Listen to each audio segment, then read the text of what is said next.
Hello everyone, welcome to अपनी पाठशाला। अपनी पाठशाला में मैं संजीव कुमार आप सभी का दिल से स्वागत करता हूं।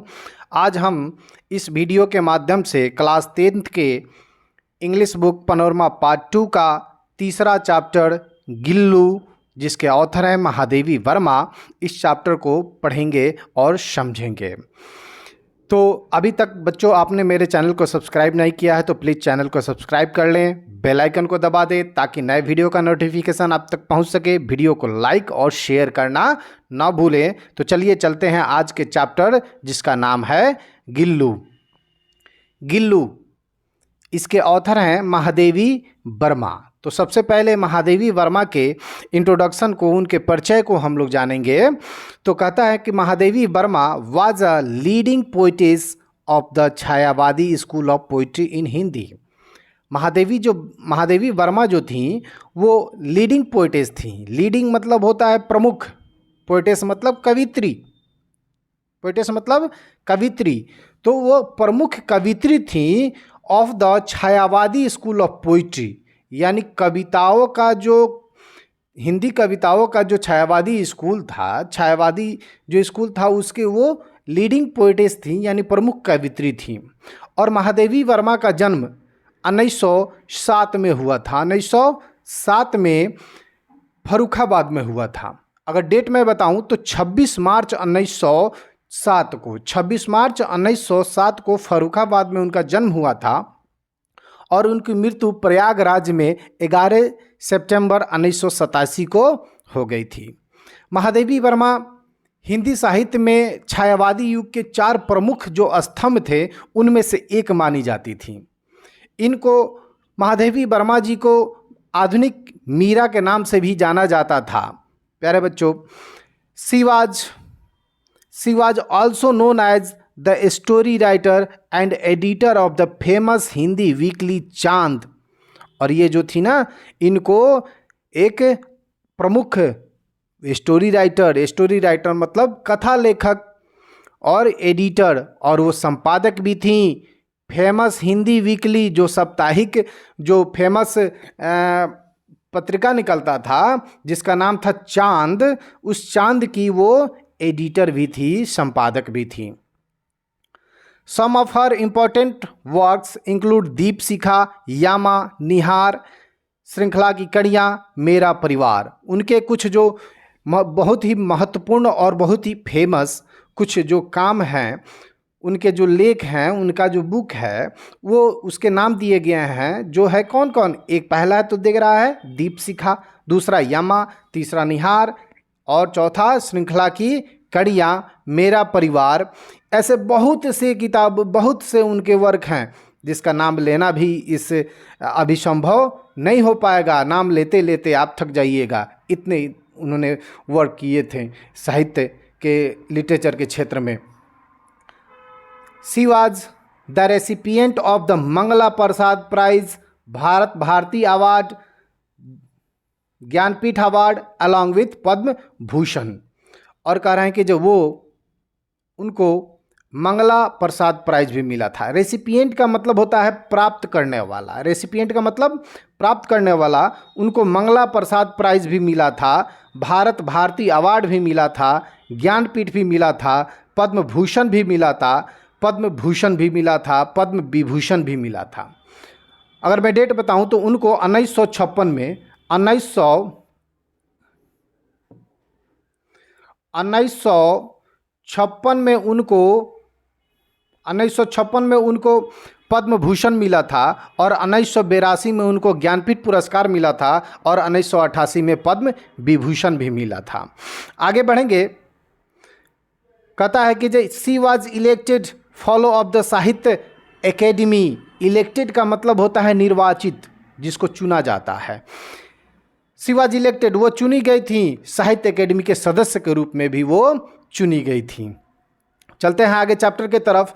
तो ये जो कहानी है गिल्लू एक छोटी सी गिलहरी है, जो उसका व्यवहार, उसके सुंदरता को देखकर सभी आश्चर्यचकित हो जाते थे।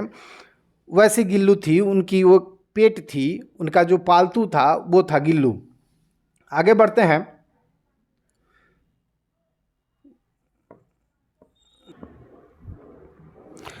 Unexpectedly, one morning, when I entered the veranda from the room, I saw two crows playfully poking their beaks at the flower pot as if engaged in the game of hide and seek. Unexpectedly मतलब होता है बिना किसी संभावना के. Unexpectedly मतलब बिना किसी संभावना के. हाइड एंड सीक मतलब होता है लुक्का छिपी का जो हम लोग खेल खेलते हैं ना, वो उसको कहते हैं hide and seek. Poking, poking मतलब घोंपना. बीक मतलब होता है चोंच. फ्लावर पॉट मतलब गमला. कह रहा है कि अनएक्सपेक्टेडली बिना किसी संभावना के, वन मॉर्निंग एक दिन, वेन आई इंटर द बरामदा जब मैं बरामदा में इंटर हुई, फ्रॉम द रूम रूम से जब बरामदा में मैं इंटर हुई, आई सॉ टू क्रॉज तो मैंने देखा दो कौवे को जो प्लेफुली पोकिंग जो बड़े ही खेल खेल में घोंप रहे थे, देयर बीक्स अपने चोंच को एट द फ्लावर पोट में अपने चोंच को घोंप रहे थे. As if engaged in the game of hide and seek और ऐसा प्रतीत हो रहा था कि वो लुक्का छुपी के गेम में व्यस्त हैं. Suddenly, my Asdius critique of his mythical tale of the crow was intercepted by the gaze that fell on this teeny being laying hidden in the. कहता है कि सडनली मतलब होता है अचानक. ऑस्डियस मतलब होता है शर्मशील. ऑस्डियस मतलब शर्मशील. क्रिटिक्यू समीक्षा. मिथिकल मतलब काल्पनिक. वो कह रही है इंटरसेप्टेड मतलब बाधित होना. गेज मतलब दृष्टि. कह रही कि अचानक ही जो मेरा समीक्षात्मक, जो शर्मशील, जो काल्पनिक मेरा जो टेल था, कथा था कि जो कौवा जो है वो हाइड एंड सीक के गेम में व्यस्त हैं, इससे मेरा ध्यान, मेरा दृष्टि जो है ना इंटरसेप्ट होता है यानी बाधित होता है.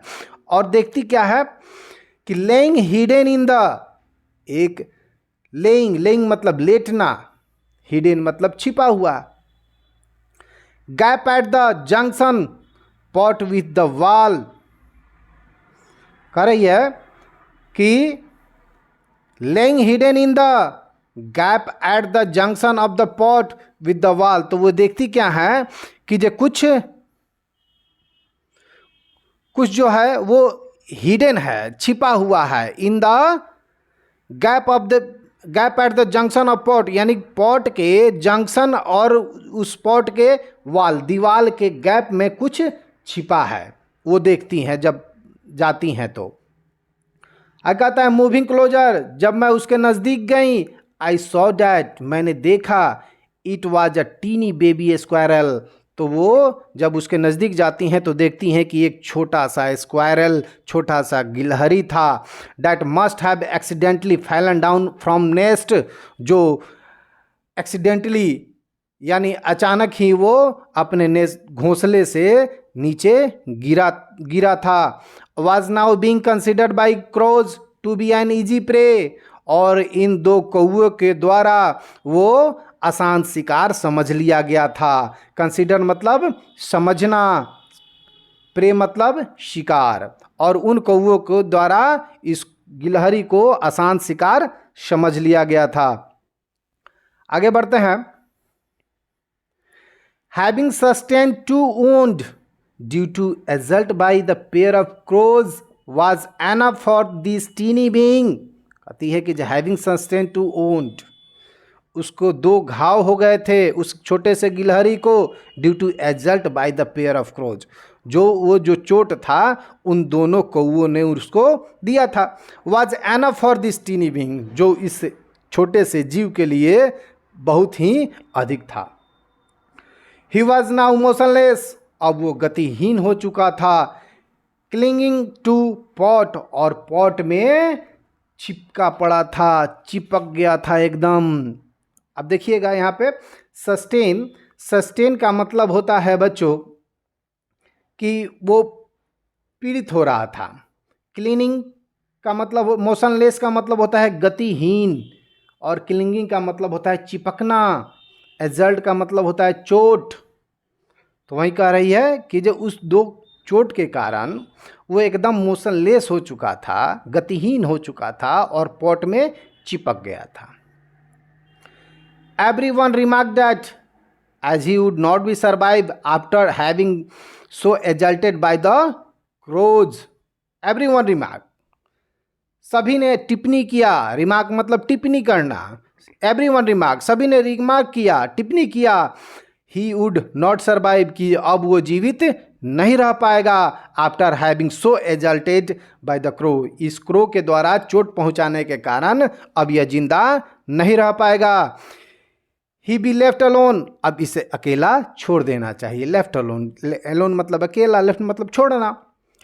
But my mind refuse to accede to their reviews, लेकिन मेरा जो दिमाग था वो इन बातों से सहमत नहीं था, अदर लोगों के बातों से सहमत नहीं था। एक्सीड मतलब होता है सहमत होना।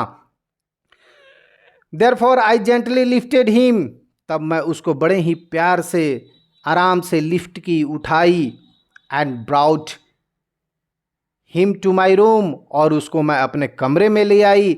After wiping the blood from his wound, उसके घाव से खून पोंछने के बाद, विथ कॉटन, रुई से उसके खून के घावों को पोंछने के बाद, अप्लाइड पेनिसिलिन ऑइंटमेंट, ऑइंटमेंट मतलब होता है मलहम, उन्होंने उस घाव पे पेनिसिलिन मलहम को लगा दिया।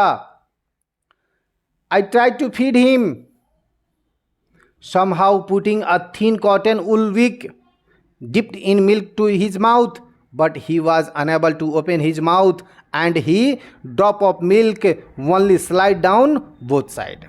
कह रहे हैं कि I tried to feed him, मैं अब उसे खाना खिलाने का प्रयास कर रही हूँ।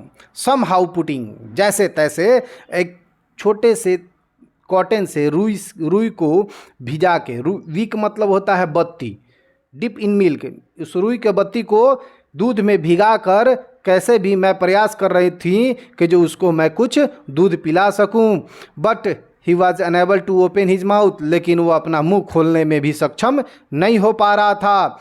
द ड्रॉप ऑफ मिल्क, जो दूध की बूंदे थे, only slide down from the both side, उसके मुंह के दोनों साइड से वो स्लाइड डाउन हो जाता था, नीचे चला जाता था। Only after several hours of tending could I manage to pour one drop of water in his mouth.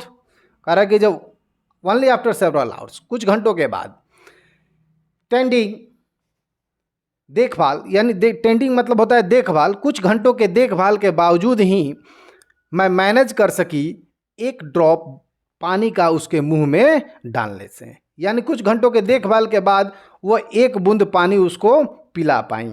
But लेकिन ऑन द थर्ड डे, लेकिन तीसरे दिन, he become so much better assured that he would use his two tiny claws to hold my finger and gaze all around with his blue glass beads eyes.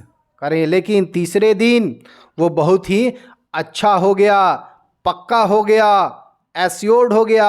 Assured मतलब पक्का हो गया, बहुत ही अच्छा हो गया। He would use two his tiny claw, अपने छोटे छोटे पंजों को वह प्रयोग करता था। होल्ड माई फिंगर, मेरे उंगलियों को पकड़ने के लिए। And gaze all around, gauge मतलब घूरना, देखना, वो देखता था चारों तरफ। With his blue glass beads like eyes, वह नीले नीले अपने आंखों से वो चारों तरफ बाहर की दुनिया को देखता था। एंड इन 3-4 months, और 3-4 महीने के बाद, ही एस्टोनाइज्ड एवरीवन। एस्टोनाइज्ड मतलब होता है सभी को आश्चर्यचकित करना, सरप्राइज करना। तो वो 3-4 महीने के बाद सभी को आश्चर्यचकित कर रहा था कि जो यह वही गिलहरी है जिसको सबने कहा था कि जिसको मरने के लिए छोड़ देना चाहिए। विथ हिज स्मूथ फर, अपने मुलायम फर से सबको आश्चर्यचकित कर रहा था, सरप्राइज कर रहा था। बुसी टेल, अपने झाड़ी नुमा पूंछ से वो सबको सरप्राइज कर रहा था। नॉटी, अपने नटखटापन से सबको सरप्राइज कर रहा था। रिफलगेंट आइज, अपने चमकीली आंखों से सबको सरप्राइज कर रहा था। महादेवी वर्मा कहती हैं a transformation from common to proper noun followed. अब ये कॉमन नाउन से प्रॉपर नाउन में उसका रूपांतरण हो रहा है। ट्रांसफॉर्मेशन मतलब रूपांतरण होना, कॉमन नाउन प्रॉपर नाउन तो आप भली भांति जानते होंगे। तो कॉमन नाउन से वो प्रॉपर नाउन की तरफ अब ट्रांसफर हो रहा है, रूपांतरित हो रहा है उसका। And we started calling him Gillu. अब वो जो स्क्वायरल था, स्क्वायरल कॉमन नाउन हुआ, अब वो गिल्लू बन गया, तो गिल्लू प्रॉपर नाउन हो गया।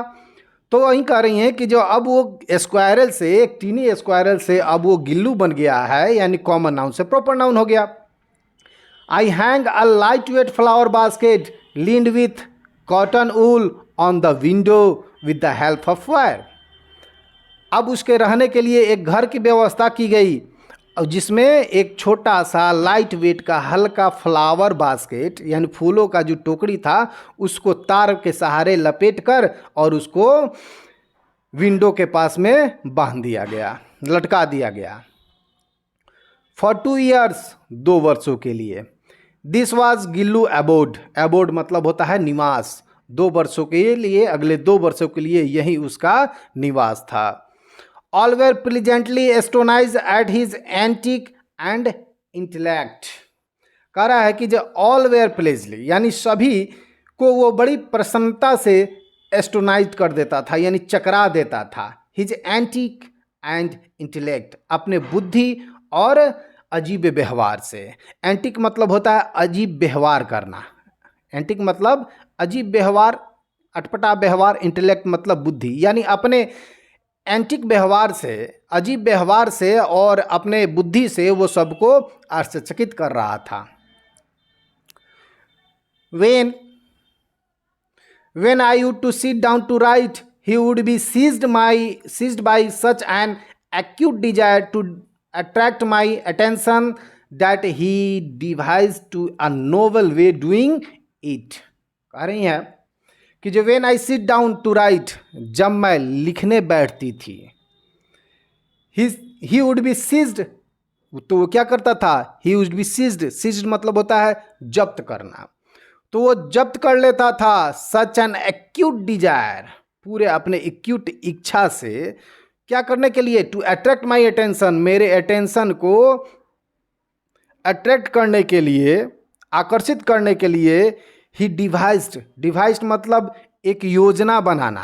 नोवेल मतलब होता है अनूठा, नोवेल मतलब अनूठा, एक अनूठा योजना बना लेता था। वे ऑफ डूइंग इट, यानी एक अनूठा योजना बनाकर महादेवी वर्मा के अटेंशन को अट्रैक्ट करने के लिए, यानी उनके ध्यान को अपने तरफ आकर्षित करने के लिए बड़ा ही अजीब तरीके से वो योजना बना लेता था।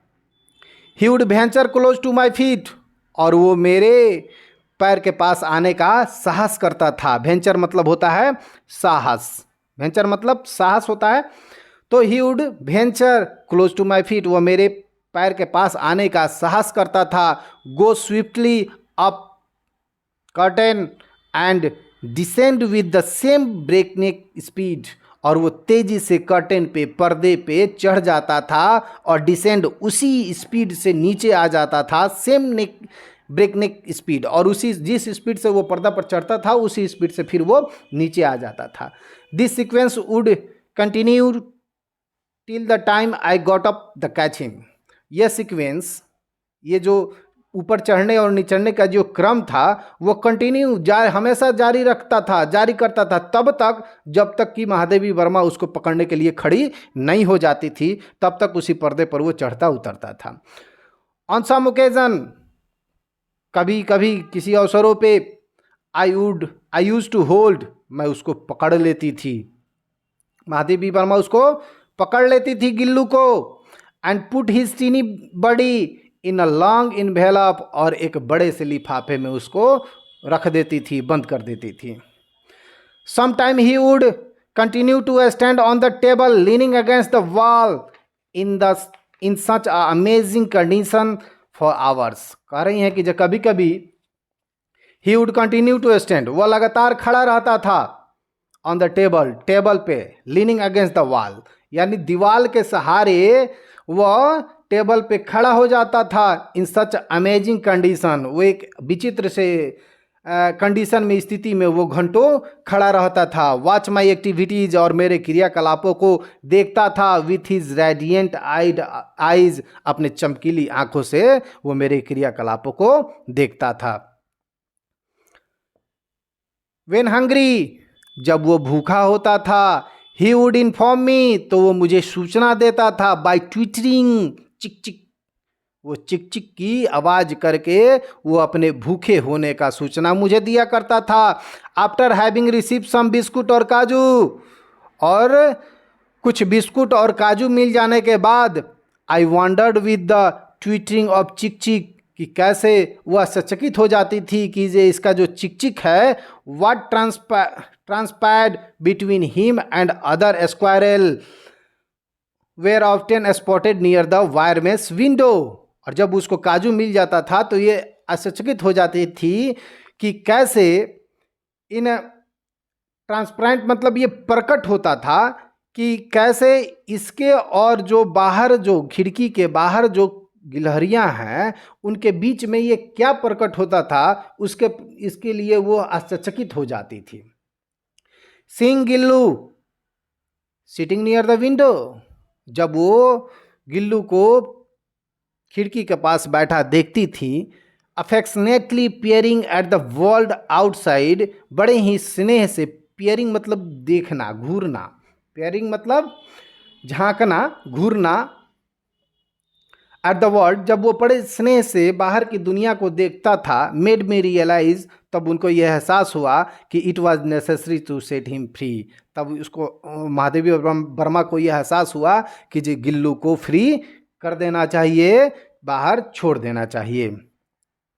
Bye removing some nails I made a small hole in a corner of the wire mess, कह रही हैं कि बाय रिमूविंग सम नेल्स, यानी खिड़की के एक कॉर्नर पे एक छोटा सा ओपनिंग होल बना दिया गया, छेद बना दिया गया।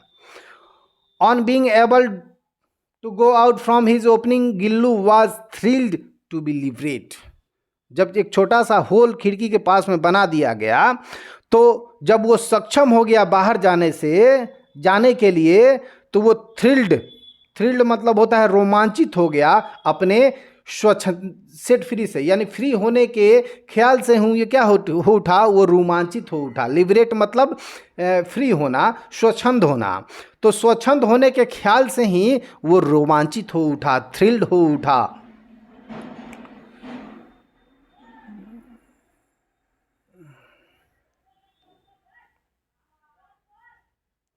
Due to my important paper and letter, my room used to remain locked in my absence। कह रही हैं कि जब मेरे कुछ महत्वपूर्ण कागजातों और पत्रों के कारण my room used to remain locked in my absence, जब मैं अनुपस्थित होती थी तो मेरे कागज और कुछ पत्रों के, जो रियायत पत्रों के कारण मेरा जो रूम था वो बंद रहा करता था। The moment the room was opened on my return from college, जब मैं वापस आती थी तो उस क्षण, आई स्टेप इन, जब मैं इंटर करती थी अपने घर में, Gillu would rush on to me, Gillu दौड़ के मेरे पास आता था। क्लाइंब अप, और चढ़ जाता था और उतरता था। From my head to toe, और मेरे सर से लेकर मेरे पैरों तक वो चढ़ता था और उतरता था जब मैं कॉलेज से वापस आती थी। Since then this had become a regular practice, और यह उसका प्रतिदिन का काम था कि प्रतिदिन मैं जब भी कॉलेज से वापस आती थी, जैसे ही रूम का दरवाज़ा खोलती थी, वो दौड़ के मेरे पास आता था और मेरे सर से लेकर पैर तक चढ़ता था और उतरता था। ऑन माई लिविंग रूम, और जब मैं रूम को छोड़ती थी, Gillu would also make exist, तो वो भी through the wire mesh opening of the window, जैसे ही मैं रूम छोड़ती थी तो रूम दरवाजे से न निकल कर खिड़की पे जो एक छोटा सा होल बना था उसी के सहारे वो बाहर वो भी निकल जाता था। He would spend the whole day, वो अपना पूरा दिन बिताता था with his lot jumping and prancing up and down the branches, वह पूरा दिन बाहर दूसरे गिलहरियों के साथ जंप करता था, कूदता था। प्रांसिंग अप, प्रांसिंग का मतलब होता है इठला कर चलना, प्रांसिंग का मतलब होता है इठला कर चलना। वो पूरा दिन इठला कर ब्रांचेज, ब्रांचेज मतलब हो गया पेड़ों की जो शाखा होती है ना, उसको ब्रांचेज कहते हैं। तो पेड़ की शाखाओं पे वो बड़ा ही इठला कर चला करता था और उसी पे कूदता था। I have several pet animals, मेरे पास बहुतेरों पेट एनिमल्स थे, यानी पालतू जानवर थे। बर्ड, चिड़िया थे। All of them are quite fond of me, सभी को मेरे प्रति बहुत ही स्नेह था, लगाव था। बट आई डोंट रिमेंबर, लेकिन मुझे याद नहीं, एनी ऑफ देम, कि उनमें से कोई daring to eat my plate, कि किसी का साहस हो मेरे प्लेट में खाना खाने की। गिल्लू वाज एन एक्सेप्शन, लेकिन गिल्लू जो है ना वो अपवाद है। The moment I would reach the dining room, जब मैं अपने खाने के कमरे में, डाइनिंग रूम मतलब खाने वाला जो कमरा होता है ना, उसी को डाइनिंग रूम कहते हैं। तो डाइनिंग रूम में जब मैं पहुंचती, he would emerge from the window, तो वो इमर्ज मतलब होता है प्रकट होना, अचानक प्रकट होना। तो गिल्लू भी अचानक अपने खिड़की से प्रकट हो जाता था। Cross over the courtyard wall, और जो आंगन था, कोर्टयार्ड मतलब आंगन, आंगन के दीवार को पार करते हुए, बरामदा को पार करते हुए, रीच द टेबल, टेबल पे पहुंचता था। Would want to sit my table, और चाहता था महादेवी वर्मा के प्लेट में ही बैठ जाना। विथ ग्रेट डिफिकल्टी, बड़े ही कठिनाई से, I taught him to sit close to my plate, मैंने बड़ी ही कठिनाई से उसको प्लेट के नज़दीक बैठना सिखाया।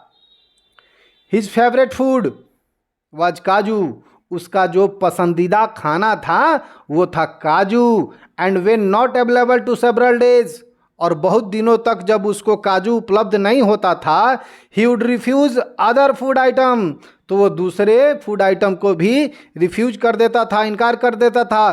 Throw them down from the swing, और अपने झूले से उसको बाहर फेंक देता था दूसरे खाने को। Around that time, being injured in a motor car accident, I had to spend some days in the hospital. कह रहे हैं कि अराउंड दैट टाइम, यानी जब वो एक कार एक्सीडेंट में वो जब घायल हो गई थी, उस समय के आसपास वो कुछ समय बिताई थी हॉस्पिटल में। दोज डेज, तो उन दिनों, when ever my room was open, जब कभी भी मेरा रूम खुलता था, यानी महादेवी वर्मा का रूम खुलता था, Gillu would rush down from his swing, तो वो अपने झूले से दौड़कर नीचे आता था। बट सीइंग समबडी एल्स, लेकिन दूसरे किसी को देखकर, he would with the same alacrity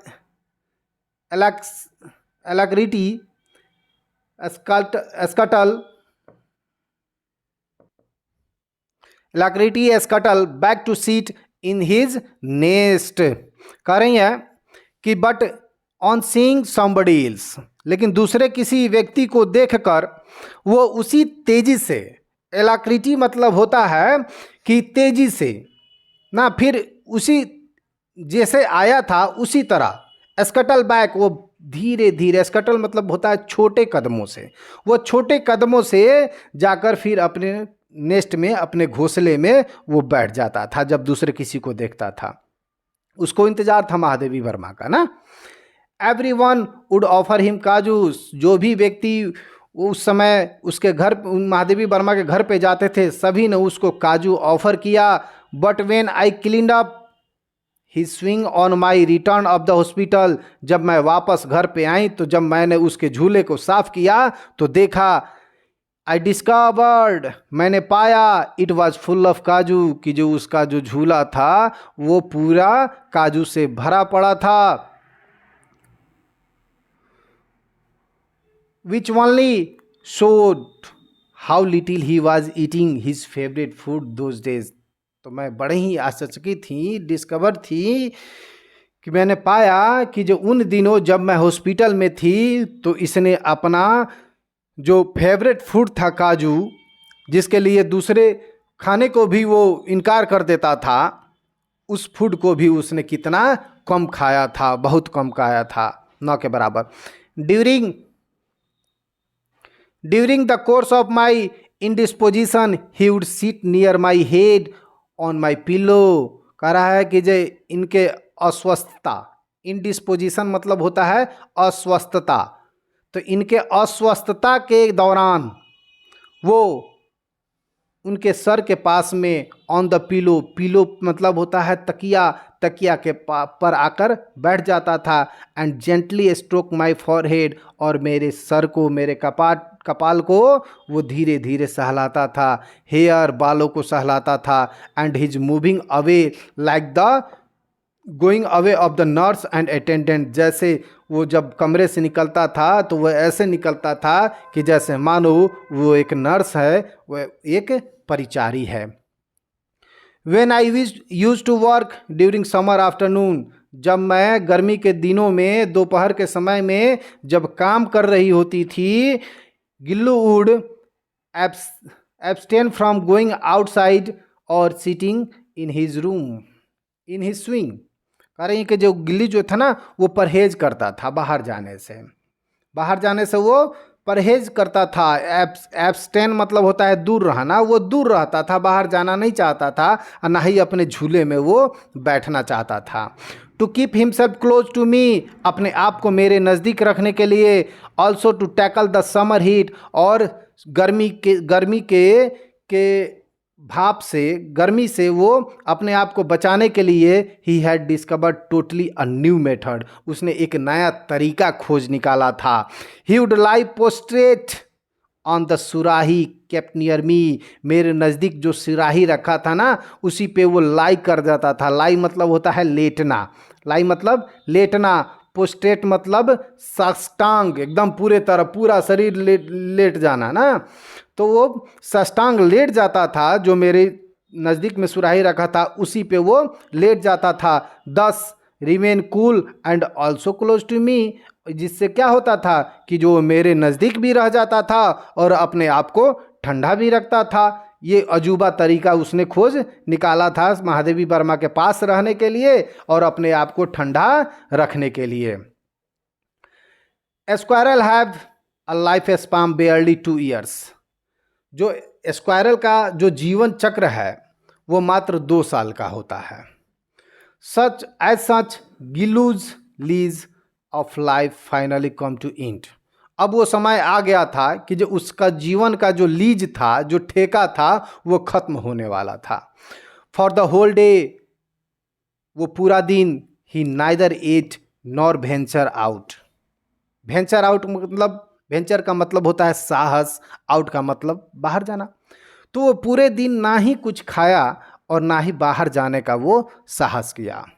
in the night, रात में, उस दिन रात में, even with the pain of going away, दूसरे जगह कहीं जाने के दर्द में, ही केम टू माई बेड, वो मेरे बेड पे मेरे पास आया। फ्रॉम द स्विंग, अपने झूले से वो मेरे बेड पे मेरे पास चला आया। क्लच द सेम फिंगर, उसने वही उंगली पकड़ा। विथ हिज आइसी क्लॉज, अपने ठंडे क्लॉ से, अपने ठंडे पंजे से। Which he had clung in his near death like state during his natal days. कह रही हैं कि जो उसने वही उंगली पकड़ा जो उंगली उसने अपने शैशव अवस्था में, नेटल मतलब होता है शैशव अवस्था, जब वो बच्चा था तो उस समय कौवे के चोट से जब वो एजल्टेड हो गया था, चोटिल हो गया था, तो उस दौरान अपने जो डेथ लाइक स्टेज था यानी मरने की अवस्था में जब था, तो उस समय जो उंगली उसने पकड़ा महादेवी वर्मा का, आज फिर वही उंगली वो पकड़ रहा था।